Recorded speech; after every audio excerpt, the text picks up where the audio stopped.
हे दोस्तों नमस्कार। एक बार फिर से स्वागत है आपके अपने YouTube चैनल गुरुजी एग्जाम सेंटर पर। तो दोस्तों हमारे चैनल पर फॉरेस्ट गार्ड की धुआंधार तैयारी कराई जा रही है, जहां पर आपको सुबह 7:30 बजे यहाँ पर आपको हिंदी की क्लास दी जाती है और वहीं पर आपकी 7:30 बजे शाम को यहाँ पर यूपीजी की क्लास होती है और 9:15 रात 9:15 में आपकी होती है जीके की क्लास और करंट अफेयर की। ठीक है, तो टाइम टेबल के अनुसार आप डेली का डेली यहाँ पर टेस्ट लगाते रहिएगा। ठीक है, तो चलते स्टार्ट करते हैं। गुड इवनिंग सभी को, गुड इवनिंग सभी को, जय हिंद। चलिए स्टार्ट करते हैं। यहाँ पर आपका ये जो क्वेश्चन है ये हमने कमेंट बॉक्स में पूछा था और लगभग सभी का जवाब बिल्कुल सही था। ठीक है, चलिए गुड इवनिंग। कह रहा है ददरी के पशु मेले का आयोजन होता है। ददरी के पशु मेले का आयोजन कहाँ पर होता है? तो सभी का जवाब बिल्कुल सही आया था, जो कि यहाँ पर आपका बलिया। ठीक है, कहाँ होता है? बलिया में। लगभग सभी का जवाब बिल्कुल सही था। ठीक है, चलिए अगले प्रश्न को बढ़ते हैं। प्रश्न आपसे अगला पूछा गया है, कह रहा आपसे उत्तर प्रदेश के प्रख्यात गीत कारवां गुजर गया की रचना की थी। यहाँ पर देख सकते हैं इसका आंसर आपको दिख गया है। कह रहा है आपसे उत्तर प्रदेश के प्रख्यात गीत जो आपका कारवां गुजर गया की रचना किसने की थी? तो ये की थी गोपाल दास नीरज ने। किसने की थी? गोपाल दास नीरज ने की थी। ठीक है, चलिए अब यहाँ पर आपको जवाब देना है। अब आपको आंसर सही से दिखेंगे। ठीक है, चलो। कह रहा है संयुक्त प्रांत के पहले राज्यपाल कौन थे? बताइए भाई, संयुक्त प्रांत के पहले राज्यपाल कौन थे? संयुक्त प्रांत के पहले राज्यपाल कौन थे? तो आपका जवाब क्या हो जाएगा? सभी लोग जवाब दीजिएगा। कह रहा है sir Harcourt Butler, sir William ए मैरिसस और आपका एस अलेक्जेंडर, फिलिप्स मुडिवेन और सर फ्रांसिस वाइली। इसका राइट आंसर आपका हो जाएगा ए नंबर, सर हरकोर्ट। ठीक है, बटलर थे संयुक्त प्रांत के पहले राज्यपाल। ठीक है, ए नंबर आपका सही हो जाएगा। अगला प्रश्न आपसे पूछा गया है, कह रहा आपसे यहाँ पर कि उत्तर प्रदेश में सीमांत कृषक कहा जाता है। उत्तर प्रदेश में सीमांत कृषक किन्हें कहते हैं? तो याद रखिए, सीमांत कृषक किन्हें कहते हैं? जिनके पास 1 हेक्टेयर से कम भूमि होती है। जिनके पास 1 हेक्टेयर से कम भूमि होती है उन्हें सीमांत कृषक कहा जाता है। यहाँ पर ऑप्शन आपका हो जाएगा सी। ठीक है, सी नंबर आपका सही हो जाएगा। अगले प्रश्न को बढ़ते हैं। प्रश्न आपसे अगला पूछा गया है, कह रहा है कर्मा जिस क्षेत्र का लोकनृत्य है उनमें से समाविष्ट जिला कौन सा है? यहाँ पर बताइए भाई, कर्मा जो आपका है ये किस आपके जिले में होता है? कौन सा जिला आपका है? कर्मा कहाँ से आपका है? तो जो आपने सुना होगा, जैसे आपके यहाँ पर सोनभद्र हो गया, मिर्जापुर हो गया, है ना। तो यहाँ पर ऑप्शन आपका कौन सा दिया गया है? सोनभद्र ऑप्शन आपका हो जाएगा। देख लेते हैं सही जवाब है। जी हाँ, बिल्कुल सही जवाब है। ए नंबर आपका हो जाएगा सोनभद्र। ठीक है, चलिए अगले प्रश्न आते हैं। प्रश्न आपसे अगला है, कह रहा है उत्तर प्रदेश में दियासलाई उद्योग का प्रमुख केंद्र कौन सा है? उत्तर प्रदेश में दियासलाई, और यहाँ पर दिया सलाई कौन सा हो जाएगा भाई? दिया सलाई। देखो दिया सलाई मतलब माचिस, जैसे आप जलाते हो तो बरने लगती है मतलब क्या होती है? बरेली, बसे बरना, है ना। तो ऑप्शन कौन सा हो जाएगा? B number. यहाँ पर आपका बी नंबर आपका हो जाएगा आंवला, जो कि आपका बरेली। ठीक है, अगले प्रश्न आते हैं। प्रश्न आपसे अगला है, कह रहा है लखनऊ की सीमा किस जिले से स्पर्श नहीं करती है? लखनऊ की सीमा किस जिले से स्पर्श नहीं करती है? तो देखो लखनऊ की सीमा उन्नाव से तो लगी हुई है, हरदोई से भी लगी है, बाराबंकी से भी लगी है, लेकिन भाई साहब आपकी बलिया से नहीं लगी है ना। कहाँ से नहीं लगी? बलिया से। बिल्कुल सही है, यहाँ पर ऑप्शन सी हो जाएगा। यहाँ पर आपका बलिया हो जाएगा। ठीक है, अगला पूछा गया है, निम्न में से कौन क्षेत्रफल के बढ़ते क्रम की दृष्टि से सही है? क्षेत्रफल के बढ़ते क्रम से आपका जो है वो आपका कौन सा है? तो क्षेत्रफल के हिसाब में देखा जाए बढ़ते क्रम में, तो आपको हमने एक दिन बताया था गौतम बुद्ध नगर जो आपका छोटा था, फिर बाराबंकी, फिर मिर्जा, फिर सोनभद्र। तो इसमें से आपका जवाब कौन हो जाएगा? सी नंबर आपका हो जाएगा गौतम बुद्ध नगर, फिर उसके बाद बड़ा है आपका बाराबंकी, फिर मिर्जापुर, फिर आपका यहाँ पर सोनभद्र हो जाएगा। ठीक है, सबसे बड़ा जिला हमने बताया था लखीमपुर खीरी, सबसे छोटा जिला आपका हापुड़ था। ठीक है, क्लियर हुआ। अगले प्रश्न आते हैं। प्रश्न आपसे अगला पूछा गया है, सोनभद्र जिले को स्पर्श करती हैं। यहाँ पर ये क्वेश्चन आपसे पूछा जाता है, बहुत बार पूछा गया है कि जो सोनभद्र जिला है वो कितने राज्यों की सीमा को स्पर्श करता है? कितने राज्यों को? तो आपका भारत में एक ये उत्तर प्रदेश का ये ऐसा राज्य है ना, ये ऐसा जिला है जो 4 राज्यों को स्पर्श करता है, 4 राज्यों को। ठीक है, ऑप्शन कौन सा हो जाएगा आपका? यहाँ पर सी हो जाएगा। 4 राज्यों की सीमा को यहाँ पर कह सकते हैं इसकी सीमा लगती है। ठीक है, अगला पूछा गया है, निम्न में से किससे उत्तर प्रदेश की सीमा नहीं लगती है? निम्नलिखित में से किससे उत्तर प्रदेश की सीमा नहीं लगती है? बताइए भाई। देखो राजस्थान से लगती है, हाँ लगती है, हरियाणा से भी लगती है, लेकिन पंजाब से नहीं लगती है, पंजाब से नहीं लगती है। बिल्कुल सही जवाब आ रहा है, ऑप्शन बी हो जाएगा पंजाब, पंजाब से नहीं लगती है। अगला क्वेश्चन आपका पूछा गया है, सूची फर्स्ट को सूची सेकेंड से सुमेलित करना है। यहाँ पर इस प्रकार से आपको दिया गया है, यहाँ पर देख लेते हैं कि कौन सा किस में आपका होगा। ठीक है, तो ऑप्शन आपको यहाँ पर दूर दूर दिए हैं, वैसे भी आप देखेंगे तो थोड़ा सा दूर दूर हो जाएगा। तो यहाँ पर कह सकते हैं, हम आपको बता देते हैं, डायरेक्ट बता दे रहे हैं कौन से किस में आपका होगा, है ना, मतलब नंबरिंग कर देंगे तो आप पता चल जाएगा। देखो रुद्रप्रयाग, रुद्रप्रयाग जो आपका है वो आपका है अलकनंदा और मंदाकिनी, इसका जवाब आपका यहाँ पर 2 हो जाएगा। नंद प्रयाग जो आपका बनाता है, नंद प्रयाग होता है अलकनंदा और नंदाकिनी नदी से। ठीक है, इसका आपका 4 हो जाएगा। ठीक है, कर्ण प्रयाग की बात करते हैं तो कर्ण प्रयाग कौन बनाता है, तो आपका बनाता है आपका अलकनंदा और पिंडर नदी से मिलता है, ये आपके यहाँ पर हो जाएगा 3 हो जाएगा। अब बचा है देव प्रयाग और भागीरथी, तो आपका ये हो जाएगा। अब आपको कैसे करना है, आपको जो आ रहा है पहले उसको कर लिया करिए। तो इसका देखो 2 4 3 1, 2 4 3 1, 2 4 3 1 है कहीं ऑप्शन, 2 4 3 1, जी हाँ, ऑप्शन आपका यहाँ पर बी दिया गया है, बी नंबर आपका सही हो जाएगा। ठीक है, अगले प्रश्न का आते हैं, कह रहा आपसे अर्जुन बांध नहर से लाभान्वित जिला कौन सा है। अर्जुन बांध से लाभ लेने वाला या लाभान्वित जो जिला है वो आपका कौन सा है, अर्जुन बांध। और अर्जुन बांध है कहाँ, तो आपका याद रखिएगा अर्जुन बांध आपके कहाँ पर है, हमीरपुर जिला को लाभ देता है अर्जुन बांध। ऑप्शन आपका डी यहाँ पर आपका हो जाएगा, डी नंबर हमीरपुर। अगला प्रश्न आपसे पूछा गया है, कह रहा है गोविंद बल्लभ पंत सागर अवस्थित है, गोविंद बल्लभ पंत सागर अवस्थित है, गोविंद बल्लभ पंत सागर अवस्थित है, ये कहाँ पर अवस्थित है, तो आपका जवाब क्या बनेगा। तो एक झील भी आपके है, कहाँ पर आपके, कृत्रिम रूप से आपके सोनभद्र में, कहाँ पर है, सोनभद्र में। ऑप्शन जिसका भी डी है बिल्कुल सही जवाब हो जाएगा सोनभद्र।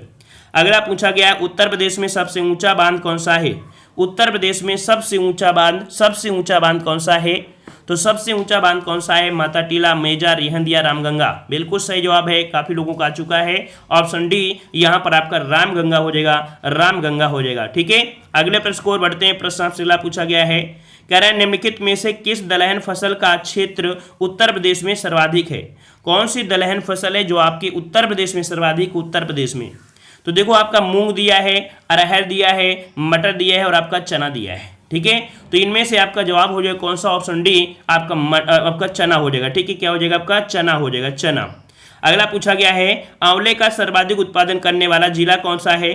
तो भाई आंवले के बारे में तो सभी को पता है, आंवला का आपका कौन है, तो आपका प्रतापगढ़ है। कहाँ है भाई, प्रतापगढ़, ऑप्शन आपका बी प्रतापगढ़ हो जाएगा। अब यहाँ पर आपका दिया गया नगर और आपके हवाई अड्डे, यहाँ पर नगर दिए हैं और आपके हवाई अड्डे, यहाँ पर मिलान करना है। आप करिए, चलिए देख लेते हैं। देखो लखनऊ में है आपकी कौन सी है, लखनऊ में है अमौसी, लखनऊ में है अमौसी आपका है, लखनऊ में अमौसी हो गया, ये 3 हो जाएगा। फिर आपका कौन सा दिया गया है, ये वाराणसी में बाबतपुर है, इसका 1 हो जाएगा। कानपुर में कौन सा है, तो आपका चकेरी है, इसका आपका 4 हो जाएगा। आगरा में कौन सा है, तो आपका खेरिया हो जाएगा, तो इसका आपका 2 हो जाएगा।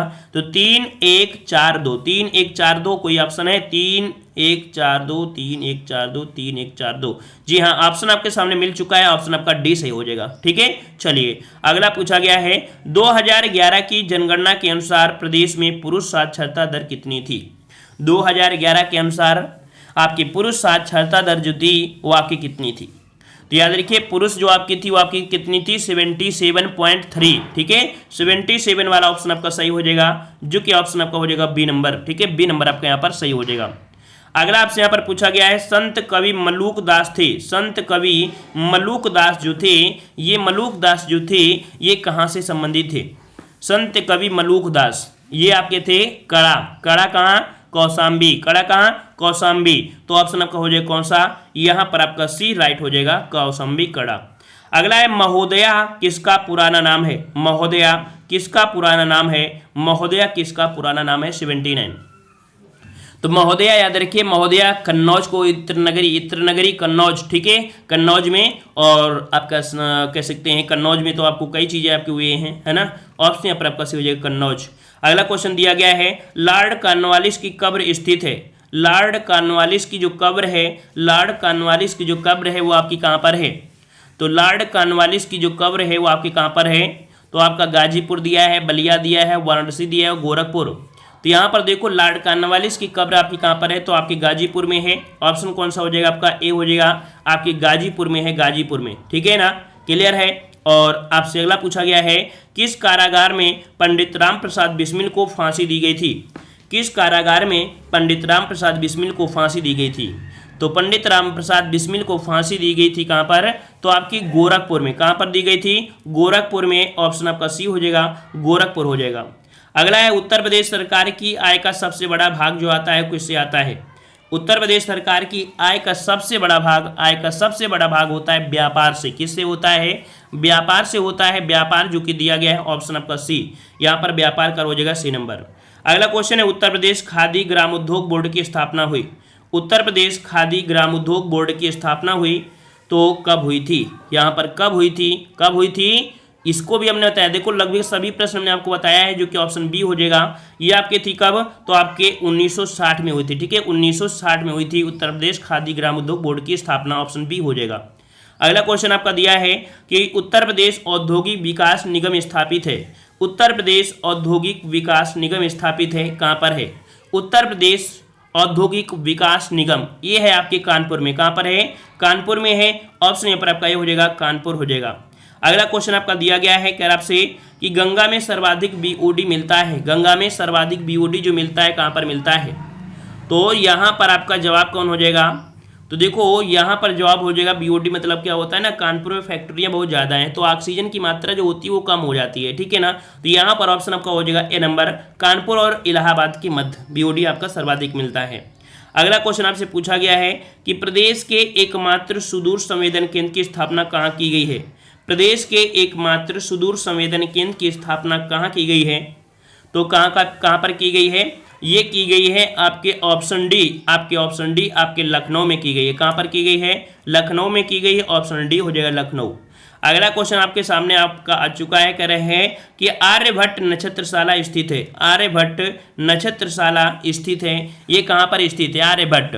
तो याद रखिए आर्यभट्ट नक्षत्रशाला कहाँ पर है, तो आपका जवाब हो जाएगा कौन सा? तो आपके रामपुर में। कहाँ पर है? रामपुर में है। ऑप्शन आपका डी हो जाएगा, रामपुर में। डिजिटल तरीके से, पूरी तरीके से आपकी ये नक्षत्रशाला है। अगला क्वेश्चन दिया गया है, निम्नलिखित जनजातियों में से किसकी संख्या उत्तर प्रदेश में सर्वाधिक है? उत्तर प्रदेश में सर्वाधिक संख्या जो आपकी है वो आपकी कौन सी है? यहाँ पर सही जवाब क्या हो जाएगा? 88 नंबर में। 88 का जवाब कौन सा बनेगा? तो यहाँ पर आपका जवाब सही क्या हो जाएगा? 88 का जवाब।